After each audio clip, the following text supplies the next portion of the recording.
ওই সংসদে হিরো আলম মন্ত্রী হওয়ার যোগ্যতা রাখে। যে বাংলাদেশের ল্যাংটাও পীর, বাংলাদেশের ল্যাংটাও পীর। যে দেশে ল্যাংটা পীর হয় সেই দেশে হিরো আলম এমপি কি সমস্যা? কত খাইলাম ল্যাংটাও পীর। আমি বললাম ল্যাংটা যদি পীর হয় কুত্তা বড় পীর। কত খাইলাম বাবার কাছে যে ভাগ্য পরিবর্তন করতে, বাবা ভাগ্য পাল্টা দেন, যা দেখে বাবারই ভাগ্য খারাপ, কাপড় চোপড় তো দূরের কথা, যাই যাও না। কত ভাই হায় হায় বাবার কাছে গিয়ে বাবা সন্তান দে, তালাশ করে দেখলাম বাবারই সন্তান নাই। আছে না নাই? সন্তান দেওয়ার মালিক কি? এখানে হুজুর আমার উস্তাদ সমতুল্য মুরব্বী আছেন, আমি যদি ভুল বলি আমাকে শুধরে দিয়ে।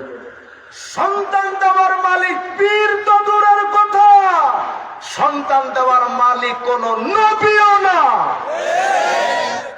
সন্তান যদি নবীরা দিতে পারতেন, ইব্রাহিম খলিলুল্লাহ, কোরআনের আয়াতে তোমার বানানো কথা না ভাই। ইব্রাহিম খলিলুল্লাহর 100 বছর প্রায় বয়স, সন্তান হয় না। আল্লাহ রেখা রব্বি হাবলি মিনাস সালিহিন, রব্বি হাবলি মিনাস সালিহিন, আল্লাহ আমার একটা সন্তান দেন, আল্লাহ আমার একটা সন্তান দেন। তা আপনি আমাকে বলেন, ইব্রাহিম পয়গম্বর নবী হয়ে সন্তান চান কার কাছে? জাকারিয়া আলাইহিস সালামের চুলদাড়ি পেকে গেছে, আল্লাহ রেখা আল্লাহ আমার সন্তান দেন, সন্তান হয় না। আল্লাহ পাকের কাছে সন্তান চাইছে। জাকারিয়া আলাইহিস সালাম নবী হয়ে সন্তান চান কার কাছে? আমাদের নবীর স্ত্রী হলেন 11 জন, সন্তান শুধু আম্মাজান খাদিজাতুল কুবরা, বাকি 10 জনের সন্তান হয়নি কেন? নবী যদি সন্তান দিতে পারতেন সব ঘরে সন্তান থাকতো না? আর কথা বলেন আপনারা নেই কেন? আল্লাহ প্রমাণ করেছেন, দেখো বিশ্ববাসী ভণ্ডরা, সন্তান দেওয়ার মালিক আমি আল্লাহ। আমার নবী যদি হতো সব ঘরে সন্তান হতো, যেহেতু আমার নবী মালিক নন সন্তান দেওয়ার, এজন্য আমি যাকে ইচ্ছা তাকে দিয়েছি, যাকে ইচ্ছা তাকে দেই নাই। তাহলে বলেন সন্তান দেওয়ার মালিক কি? নবীরা যেখানে সন্তান দিতে পারে না, তোর পীর কেমনে পারে? নিশ্চয় এটা লুচ্চা। কত হয় না? এই জন্য যদি কোনো পীর কয়ে আমি সন্তান দিতে পারি, নিশ্চিত মনে রাখেন এটা পীর না, ওটা জাতীয় পাড়া। ওটা কি পাড়া দিলেন আপনারা?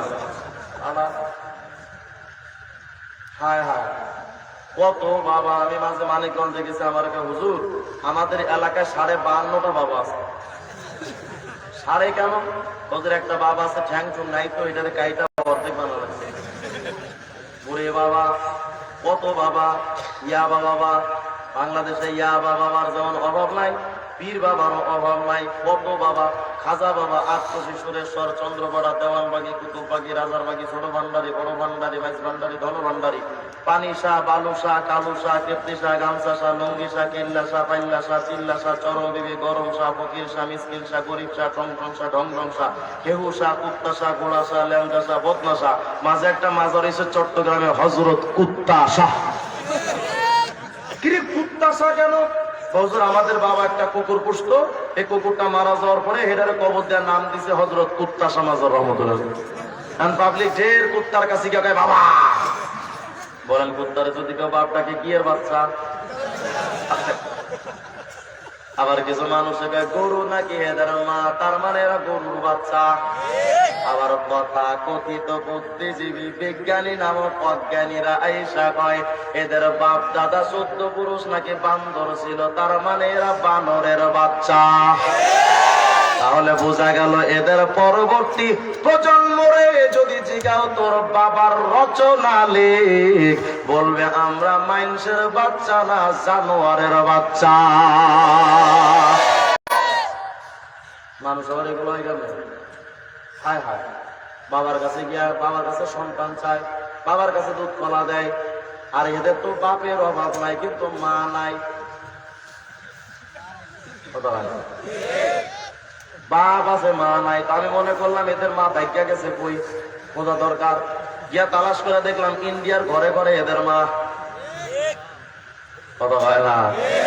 হিন্দুদের মা আছে বাপ নাই, আরে গো বাপ আছে মা নাই। যদি কোন হিন্দুদের সাথে তুলনা দিলেন কেন, তো মিলান না আপনি আমার সাথে। হিন্দুরা দুর্গা মায়ের কাছে যায়, এরা দরগা বাবার কাছে যায়, হিন্দুরা দুর্গা মায়ের কাছে দুধ কলা দেয়, এরা দরগা বাবার কাছে দুধ কলা দেয়, হিন্দুরা দুর্গা মায়ের কাছে গিয়া মান্যত করে, এরা দরগা বাবার কাছে মান্যত করে, হিন্দুরা দুর্গা মায়ের কাছে গিয়া সুস্থতা চায়, এরা দরগা বাবার কাছে সুস্থতা চায়, হিন্দুরা দুর্গা মায়ের কাছে ভাগ্যের পরিবর্তন চায়, এরা দরগা বাবার কাছে ভাগ্যের পরিবর্তন চায়, হিন্দুরা দুর্গা মায়ের কাছে গিয়া সিজদা দেয়, এরা দরগা বাবার কাছে গিয়া সিজদা দেয়, হিন্দুরা দুর্গা মায়ের কাছে গিয়া সন্তান চায়, এরা দরগা বাবার কাছে গিয়া সন্তান চায়। ওরা হিন্দুরা মনে করে দুর্গাই ওদের খোদা, এরা মনে করে দরগা বাবাই ওদের খোদা। বোঝা গেল ওই হিন্দু এই মুসলিম তফাৎ নাই, ওরা চোরে চোরে তালতো ভাই, ওদের কোনো বিভেদ নাই। কিরামান কাতিবিন, রোজা হাসরের দিন আল্লাহর কাছে যদি করে অভিযোগ, আমি বলবো দুনিয়ায় ছিলাম ল্যাংটা বাবার লোক। উপায় থাকবে কত পাইলাম, মনে মনে ভাবলাম ল্যাংটার মুড়ি দেয় যদি গান বানাইতে পারো, আমিও কৌমির পোলা বিগ হাউস কম না, আমিও একটা বানাইছি। ওই থাক, পরে সমালোচনা করবে না। কেরামান কাতিবিন, পাইবে যেদিন তোরা যারা ছিলি ল্যাংটা বাবার লোক, তোদের জুতা মাইরা কইব জাহান্নামে ঢোক। গানটা তো এমন হবার কথা, কেরামান কাতিবিন, রোজা হাসরের দিন আল্লাহর কাছে যদি করে অভিযোগ, আমি বলবো দুনিয়ায় ছিলাম মুহাম্মাদের লোক। मोमेन जो फिदा नक्श काफे पाए नबी हो, मोमिन जो फिदा नक्श काफे पाए नबी हो ज़ेर कदम आज भी आलम का खजीना, साहिल से लगेगा कभी मेरा भी सफीना, देखेंगे कभी शौक से मक्का व मदीना, पर सुन्नत नबवी की करे पैरवी उम्मत, तूफान से निकल जाएगा फिर उसका सफीना। अल्लाह अकबर। তাহলে বলেন তো জিকির করবেন কার? আরো জোরে কোন কার? কোন বাবার, কোন মাজার, কোন দরবার, জিকির হবে একমাত্র কার? দেখি আপনাদের মনে আছে বলেন তো, জমিন আসমানের মাঝে টোটালি খালি জায়গাটা নেকি দ্বারা ভরে যাবে, কি বললে? ওরা দুনিয়া বিক্রি করার চাইতে মূল্যবান নেকি হবে, কি বললে? আত্মবক জমিন আসমানের চাইতে ভারী নেকি হবে কোন কালেমার জিকিরে? ওরা মিজানের পাল্লার অর্ধেকটা ভরে যাবে, কি বললে? ওরা মিজানের পাল্লা ভরবে, কি বললে? বলেন সুবহানাল্লাহ, আলহামদুলিল্লাহ। কষ্ট হয়? ভাবতেছেন হুজুর আমাদের এত কষ্ট দিতেছেন, আপনারা ভাড়া করে আনছে, আপনি কয়ে যান গা মিয়া। কিয়ামতের ময়দানে গিয়া দেখবেন বিরাট বড় বড় নেকির পাহাড়।